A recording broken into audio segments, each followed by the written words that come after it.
இந்த காதல் பொல்லாதது, ஒரு காவல் இல்லாதது.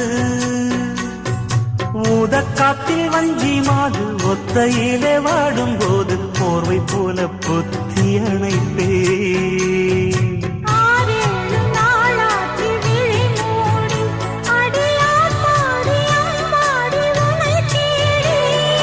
நீதானே மானே என் இளஞ்சோடி, உனை நீங்காது என்றும் என் உயிர் நாடி.